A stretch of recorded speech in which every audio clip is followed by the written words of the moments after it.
All right, let's jump right in. Ever wonder why you just don't care about the latest trend? While everyone else is caught up in it, you're on the sidelines, and that's perfectly okay. Today, we're going to get into the psychology of why ignoring trends might actually be a huge sign of strength. You know that feeling, right? The sense that you're just a little disconnected from whatever's blowing up in pop culture? And believe me, there's this crazy pressure from all sides to just keep up, to fit in. I mean, it's everywhere, isn't it?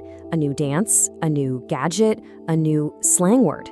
And while the whole world seems to be scrambling to get on board, you look at it and you just feel absolutely nothing. Does that sound familiar?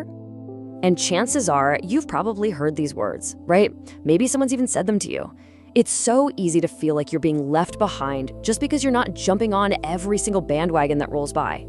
But, and this is a big but, here's where things get interesting. Psychology has a totally different take on this, a much, much more empowering one, and it's probably not what you're thinking at all. So, what this is really all about isn't some kind of failure to connect with people. Nope, it's actually a massive shift in your mindset. It's a move away from needing everyone else's approval and toward this deep, internal sense of confidence. And this slide, this really breaks it down perfectly. You've got one mindset that's always looking over its shoulder, asking, hey, am I doing this right? Is this what everyone else is doing? And then you've got the other mindset which looks inward and asks a way more powerful question. Does this actually align with who I am? And the root of all this, the big idea, is something called a stable sense of identity. It's that simple. When you have a really solid idea of who you are, one that you've defined for yourself, all that pressure from the outside world, it just kind of bounces right off you. So, how do you know if you have this? How does this stability actually show up in real life? Well, let's get into it.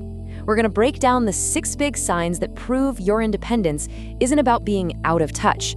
It's about having a rock-solid identity. Okay, first up, and this one is huge. It's really the foundation for everything else we're going to talk about. It's this: you rely on internal validation. You see, for most people, fitting in gives you this little hit of social reward, right? A little dopamine kick. But when your confidence comes from your own logic, your own standards, that external reward system just doesn't hit the same. Your brain just doesn't care. It doesn't need that fix. All right, number 2, this is a big one. It's all about a major shift in what you prioritize day to day. You prioritize function way over image. Think about it. Most trends are all about appearance, right? It's about short-term approval. But your brain is wired differently. It's looking for long-term value. You're not asking, how will this make me look? You're asking, is this useful? Does it actually serve a purpose? If the answer's no, it's just noise. Number 3. Now this one really gets to the heart of the matter. It's about how secure you feel in your own skin. It's that stable sense of identity we were just talking about. A lot of the time, the urge to copy what others are doing comes from a place of uncertainty, of not really knowing who you are. But when you're truly secure, you don't need to try on a bunch of different hats. That whole FOMO thing, the fear of missing out, it pretty much evaporates because you're already happy with your own reality. Okay, on to number 4. This is all about how your brain is wired to process things, your default setting for thinking. It's what we call cognitive independence. So when a new trend pops up, instead of asking, is this popular, your brain's default question is, wait, does this even make sense? Your critical thinking skills basically act as a bouncer at the door of your mind. And if a trend doesn't have a logical reason to be there, social pressure alone isn't getting it past the velvet rope. All right, number 5. This one is all about social dynamics. Your relationship with the crowd. Basically, you're just naturally resistant to social influence. For a lot of people, the need to belong is the strongest drive there is. But for you, the need to be authentic, to stick with what you believe is true, is just way stronger than the need to fit in. And because of that, standing alone doesn't feel scary. It feels normal. And finally, number 6. And this one might surprise you because it's actually super practical. It's all about efficiency.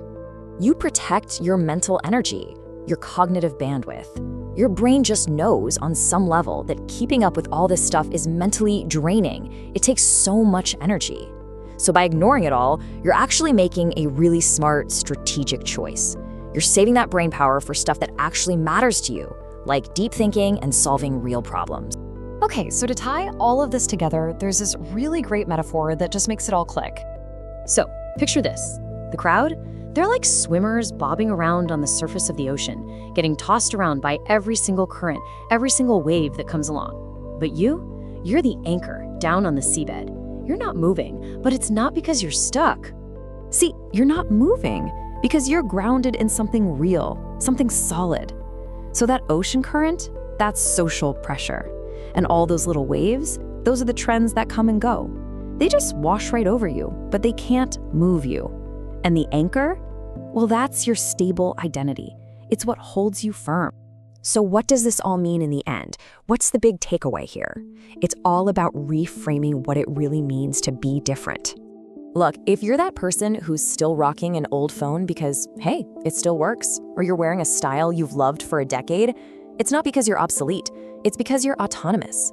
You've reached a point of psychological maturity where you just don't need to put on a show for an audience anymore to feel like you matter. And that leaves us with one last, really important question to think about. You've basically saved up all this mental energy that everyone else is spending just trying to keep up. So the real question is, what are you going to build with it? What are you going to solve with all that extra brain power?